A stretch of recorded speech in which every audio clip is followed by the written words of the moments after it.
Welcome to the Deep Dive. Today we're really digging into SEO strategy, specifically tackling some pretty tough questions you've sent in. Yeah, volatile is the word. Exactly.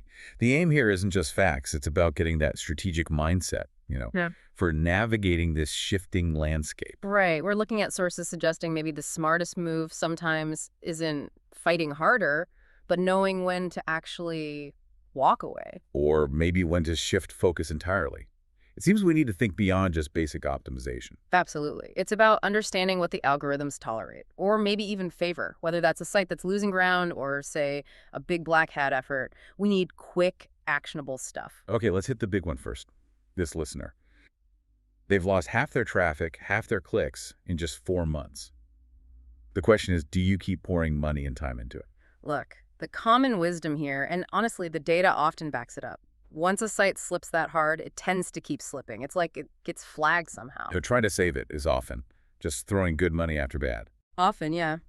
Now, you should definitely double-check the basics first. Is the content still relevant?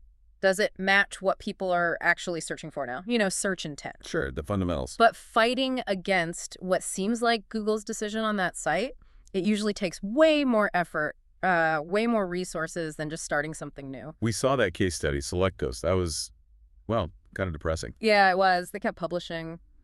Good stuff, too. Coffee grinders, pasta makers, solid review content. And their traffic stuck. Barely cracking, 600 searches? Something like that, yeah. Dismal. And that's the hard pill owners have to swallow sometimes. So the smarter play might be a fresh start. Often, yes. Launch a new project, clean slate. You could try 301 redirects from the old site, try to salvage some link juice. But that's risky too, right? It is. You risk dragging the old site's baggage, its history, onto the new one. Sometimes the clean break is just cleaner, less complicated. Okay, that makes sense as a framework. Let's switch gears. If Google's getting tougher, what about YouTube? What signals really matter there for SEO? Well, the title is still king on YouTube. But cool. Huge impact. Think of it like your H1 tag on a web page. Okay, so title first. What doesn't matter as much compared to traditional SEO? Descriptions and tags. They have surprisingly little impact, honestly. What really moves the needle is watch time. Watch time. Okay, now chaptering videos. That feels a bit weird. Aren't you just helping people skip large parts of your video? But see, it's counterintuitive. By letting someone jump straight to the answer they need, you satisfy their intent faster. Right. And that satisfaction, that focused engagement, signals positively to YouTube. Yeah. It can actually increase their overall time spent watching. Even if they skip around, it shows they found what they wanted. Interesting. And the thumbnail, that little preview image. Crucial. Absolutely critical. YouTube loves a high click-through rate, CTR. That thumbnail is your billboard, your first impression. It has to grab attention. Got it. And YouTube reads the script too, right? For understanding the content. Exactly. Semantic analysis. It checks if your video actually matches the search query. And intent mismatch is a big killer. Like if someone searches affiliation guide and sees 10-minute videos dominating the results. Yeah, and you upload your awesome in-depth 90-minute podcast on the topic, it's probably not going to rank for that query. It violates the expected format and length. You're fighting the established intent. Okay. Let's talk about the dark side. Black hat SEO. Yeah. Is it still a thing? Can you still play that volume game? It functions, yes, but the barrier to entry, much, much higher now. These aren't simple tricks anymore. More complex. Needs more tech skill. More money. All of the above. Well. Way more complex, requires serious technical chops, and definitely a bigger budget than, say, 5 years ago. It's rarer. And the key thing people miss, I think, is the failure rate. Oh, absolutely critical. If you're doing mass projects like spam dexing or whatever, you have to expect most of them to fail. Like 80% failure isn't unusual. 80%. Wow. Yeah. The whole strategy is scale. You launch 100 sites hoping 20 stick. That test we saw. Launch 16 sites.